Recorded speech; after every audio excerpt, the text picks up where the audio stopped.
यानी कि भारत का संविधान। सभी जानते हैं कि भारत दुनिया का सबसे बड़ा लोकतंत्र है, लेकिन इसके साथ ही इसके पास दुनिया का सबसे बड़ा लिखित संविधान भी है।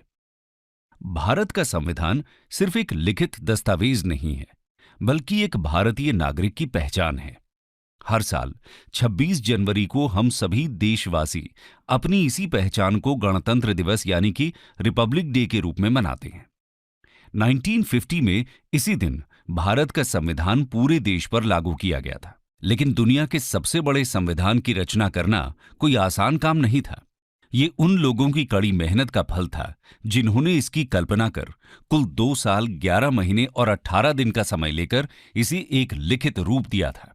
भारत के संविधान के निर्माण के पीछे मौजूद कहानी को भारत के इतिहास में एक उल्लेखनीय स्थान प्राप्त है। दोस्तों, 74th रिपब्लिक डे के अवसर पर आज की इस चर्चा में हम आपके साथ भारतीय संविधान के निर्माण और इसमें शामिल लोगों, कार्यों और घटनाओं को साझा करेंगे। Moving towards constituent assembly. दोस्तों, संविधान सभा का गठन 1946 में हुआ था, लेकिन डेमोक्रेटिक इंस्टीट्यूशंस और अधिकारों के विकास की प्रक्रिया संविधान सभा के बनने से बहुत पहले ही शुरू हो चुकी थी। 1858 से ही विभिन्न अधिनियमों के माध्यम से ब्रिटिश इंडिया में संविधान के तत्वों को लागू करने का प्रयास ब्रिटिश शासकों द्वारा किया गया था। इनमें से पहला अधिनियम गवर्नमेंट ऑफ इंडिया एक्ट 1858 था। इसके बाद ब्रिटिश द्वारा Indian council acts 1861, 1892, 1909, government of India act 1919 प्रस्तुत किया गया। हालांकि इनमें भारतीयों की कोई भूमिका नहीं थी और उन्हें शामिल नहीं किया गया था। दरअसल कॉलोनियल काल के दौरान पेश किए गए ये सभी एक्ट्स केवल कॉलोनियल इंटरेस्ट की तरफ रुझान रखते थे और उनका भारत के अहम उद्देश्यों को पूरा करने का कोई इरादा नहीं दिख रहा था। भारतीयों द्वारा संविधान तैयार करने का पहला प्रयास मोतीलाल नेहरू के नेतृत्व में 1928 में किया गया था। इस ड्राफ्ट को हम नेहरू रिपोर्ट या स्वराज संविधान के रूप में जानते हैं। दोस्तों, सन 1934 में संविधान सभा यानी कि कंस्टिट्यूएंट असेंबली के गठन का विचार पहली बार एमएन रॉय द्वारा प्रस्तुत किया गया था। एमएन रॉय भारत में कम्युनिस्ट मूवमेंट के संस्थापक और रेडिकल डेमोक्रेटिज्म के समर्थक थे। इसके बाद 1935 में औपचारिक तौर पर इंडियन नेशनल कांग्रेस यानी आईएनसी द्वारा भारत के संविधान की रचना के लिए एक कंस्टिट्यूएंट असेंबली के गठन करने की मांग रखी गई। इसी बीच ब्रिटिश सरकार ने गवर्नमेंट ऑफ इंडिया एक्ट 1935 को पेश किया और इसने भी भारतीयों को निराश ही किया। हालांकि 1935 का ये अधिनियम अंत में जाकर भारतीय संविधान का एक महत्वपूर्ण सोर्स बना। इसके बाद 1938 में पंडित जवाहरलाल नेहरू ने आईएनसी की ओर से घोषित किया कि स्वतंत्र भारत का संविधान एडल्ट सफरेज के आधार पर चुनी गई संविधान सभा द्वारा बिना किसी बाहरी हस्तक्षेप के बनाया जाना चाहिए। शुरुआत में कॉलोनियल अधिकारियों ने संविधान के निर्माण की मांग का विरोध किया, लेकिन द्वितीय विश्व युद्ध के प्रकोप और ब्रिटेन में नई सरकार के गठन के साथ परिस्थितियां बदली और अंततः ब्रिटिश सरकार द्वारा इस मांग को 1940 में स्वीकार किया गया। आइए देखते हैं कब और कैसे कंस्टिट्यूएंट असेंबली का गठन संभव हो पाया। Formation and structure of constituent assembly. 8 अगस्त 1940 को भारत के तत्कालीन वाइसरॉय लॉर्ड लिनलिथगो ने ब्रिटिश पार्लियामेंट की ओर से ऑगस्ट ऑफर नामक एक प्रस्ताव पारित किया। इस प्रस्ताव में ब्रिटिश सरकार द्वारा वादा किया गया था कि द्वितीय विश्व युद्ध की समाप्ति के बाद भारत के कॉन्स्टिट्यूशनल फ्यूचर का निर्धारण करने के लिए एक कंस्टिट्यूएंट असेंबली की स्थापना की जाएगी। और इसी क्रम में 1942 में ब्रिटिश सरकार ने अपने कैबिनेट सदस्य सर स्टैफर्ड क्रिप्स के नेतृत्व में क्रिप्स मिशन को भारत भेजा। हालांकि इंडियन नेशनल कांग्रेस और मुस्लिम लीग दोनों के द्वारा इस मिशन के प्रस्तावों को स्वीकार नहीं किया गया। जहां एक तरफ आईएनसी ब्रिटिश द्वारा ऑफर किए गए डोमिनियन स्टेटस के पक्ष में नहीं थी, वहीं दूसरी ओर मुस्लिम लीग 2 ऑटोनोमस स्टेट्स और 2 संविधान सभा के गठन की मांग कर रही थी। परिणाम स्वरूप क्रिप्स मिशन असफल हो गया। इसके बाद सन 1946 में ब्रिटिश सरकार ने कैबिनेट सदस्यों का एक और प्रतिनिधिमंडल भारत भेजा, जिसे कैबिनेट मिशन प्लान के रूप में जाना जाता है। इसमें 3 कैबिनेट सदस्य शामिल थे। पहले लॉर्ड पैथिक लॉरेंस, दूसरे सर स्टैफर्ड क्रिप्स और तीसरे मिस्टर एवी अलेक्जेंडर। ये कैबिनेट मिशन ही था जिसके प्रस्ताव से भारतीय संविधान के निर्माण हेतु एक बुनियादी ढांचा तैयार किया गया और इसे संविधान सभा का नाम दिया गया। इस मिशन के अनुसार सभी प्रोविंसेस और प्रिंसली स्टेट्स के संबंधित जनसंख्या के अनुपात में असेंबली में सीट्स प्रदान की जाएंगी। लगभग हर 10 लाख की आबादी पर एक सीट आवंटित की गई थी। संविधान सभा में कुल 389 सीट्स थीं और इनमें से 296 सीट्स ब्रिटिश इंडिया के लिए और शेष 93 सीट्स प्रिंसली स्टेट्स के लिए आवंटित हुईं। कंस्टिट्यूएंट असेंबली के लिए साल 1946 के जुलाई-अगस्त महीने के दौरान ब्रिटिश सरकार की 296 सीट्स के लिए चुनाव कराए गए। इन सीट्स में आईएनसी ने कुल 208 सीट्स पर जीत हासिल की, वहीं मुस्लिम लीग ने 73 सीट्स हासिल की और बाकी की बची 15 सीट्स इंडिपेंडेंट उम्मीदवारों को मिली। हालांकि संविधान सभा के सदस्य सीधे भारतीय लोगों द्वारा नहीं चुने गए थे, लेकिन रिस्ट्रिक्टेड एडल्ट फ्रेंचाइज के माध्यम से चुने जाने के बावजूद संविधान सभा में समाज के सभी वर्गों के प्रतिनिधि शामिल थे, जैसे कि हिंदू, मुस्लिम, सिख, पारसी, एंग्लो इंडियंस, क्रिश्चियंस, एससीज एंड एसटीज, बैकवर्ड क्लासेस और इन सभी वर्गों से संबंधित कुल 15 महिलाएं भी शामिल थीं। और इस प्रकार कई मुश्किलों के बाद अंततः संविधान सभा का गठन हो ही गया। दोस्तों, हम सभी जानते हैं कि भारत का संविधान एक लंबी प्रक्रिया और विचार विमर्श का परिणाम है और इस विचार विमर्श की कहानी शुरू होती है कंस्टिट्यूएंट असेंबली की पहली बैठक से। आइए देखते हैं भारतीय संविधान के निर्माण में इस संविधान सभा की क्या भूमिका रही। Role of the constituent assembly in making of the Indian constitution 1946 to 1949। दोस्तों, आखिरकार वो ऐतिहासिक दिन आ ही गया जिसका इंतजार संविधान सभा के गठन का प्रयास करने वाले सभी राष्ट्रवादियों को था। 9 दिसंबर 1946 ये वही दिन था जब संविधान सभा की पहली बैठक के लिए सभी प्रतिनिधि कॉन्स्टिट्यूशन हॉल पहुंच गए। हिंदुस्तान का एक नया रूप देने के लिए और नए संविधान को एक आकार देने के लिए भारत की सभी महत्वपूर्ण हस्तियां वहां मौजूद थीं। लेकिन मुस्लिम लीग ने इस बैठक का पूर्ण बहिष्कार किया था।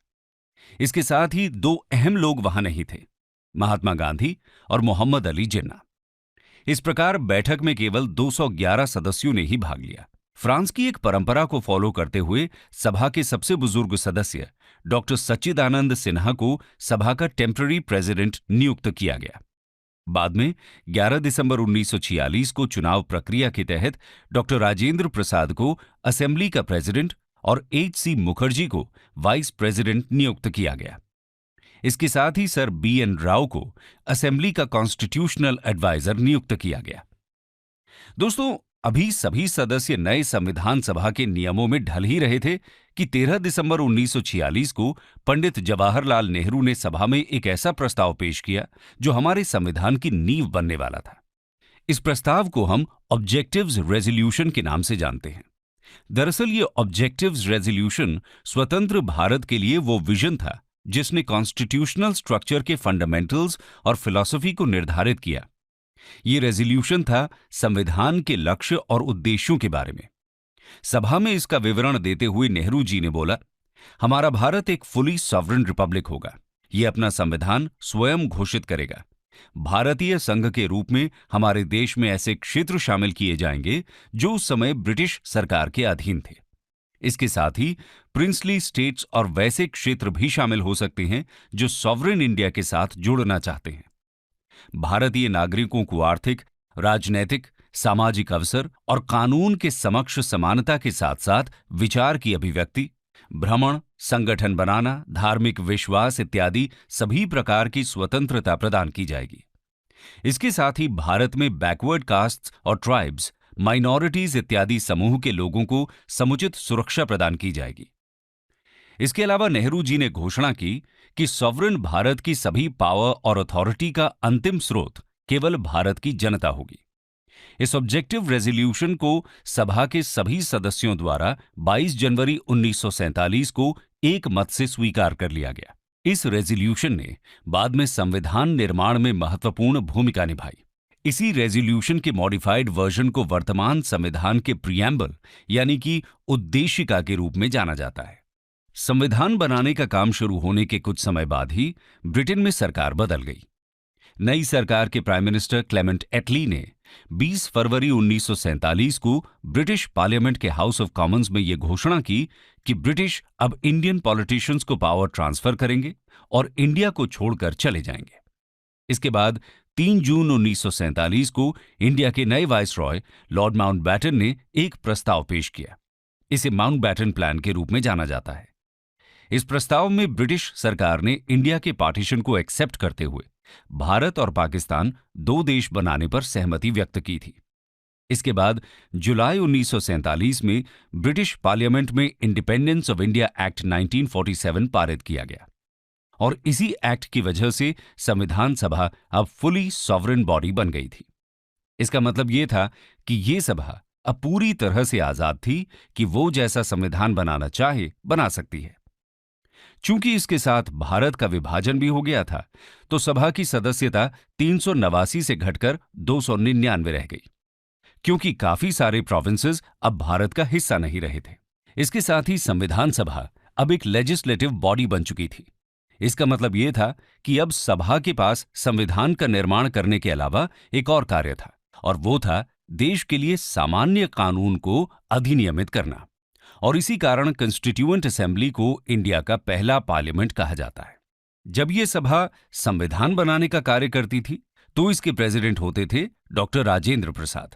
वहीं दूसरी ओर जब यह सभा अपने लेजिस्लेटिव फंक्शन का कार्य निभा रही होती थी तो इसके प्रेसिडेंट होते थे जीवी मावलंकर। सभा के ये दोनों कार्य 26 नवंबर 1949 तक चले।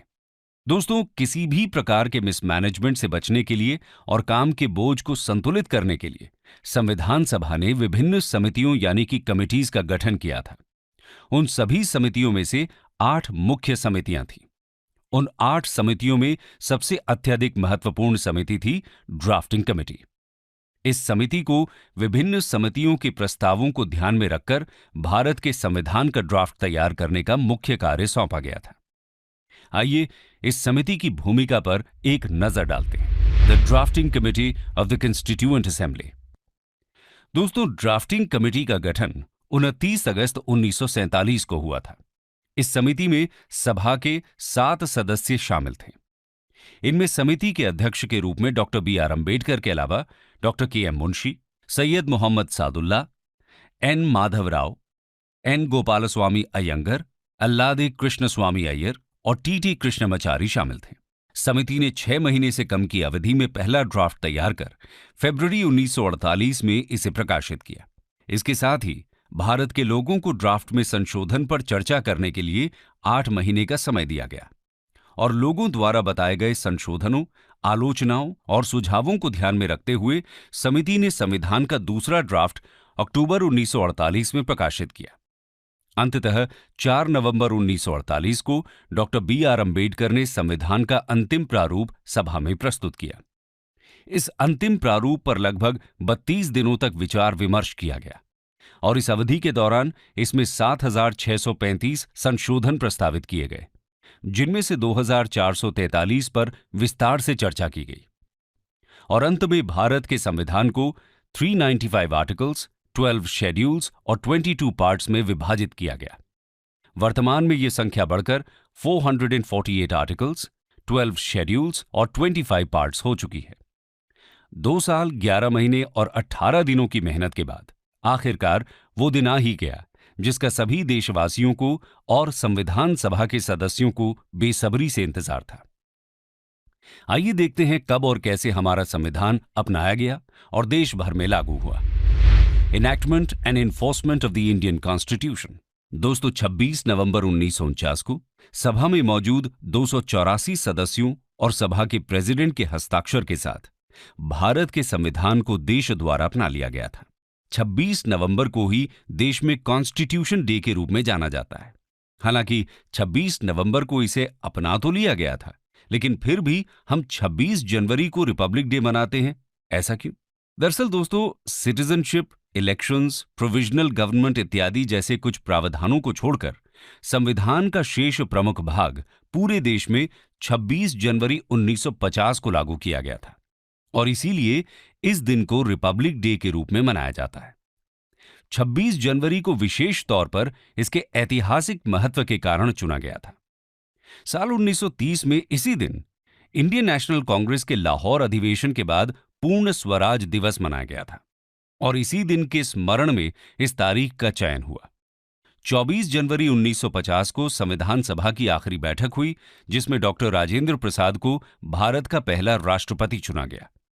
हालांकि सभा को समाप्त नहीं किया गया और भारत के अस्थायी संसद के रूप में 26 जनवरी 1950 से लेकर 1951 में हुए पहले आम चुनाव तक ये कार्य करती रही। संविधान के निर्माण के अलावा संविधान सभा ने अपने कार्यकाल के दौरान कुछ और कार्यों को भी संपन्न किया था। इसने 22 जुलाई 1947 को नेशनल फ्लैग को इसके वर्तमान रूप में अपनाया था। इसके साथ ही 24 जनवरी 1950 को राष्ट्रीय गान और राष्ट्रीय गीत को भी अपनाया गया। हमारे संविधान की ओरिजिनल कॉपी हिंदी और इंग्लिश दोनों में लिखी गई थी।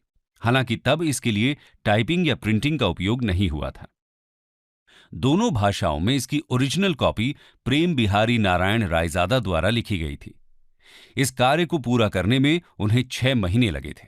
इसके साथ ही संविधान के प्रत्येक पेज को आचार्य नंदलाल बोस द्वारा चित्रों से सजाया गया था और उनके शिष्य राम मनोहर सिन्हा द्वारा इसके इंट्रोडक्शन पेज को सजाने का काम किया गया था।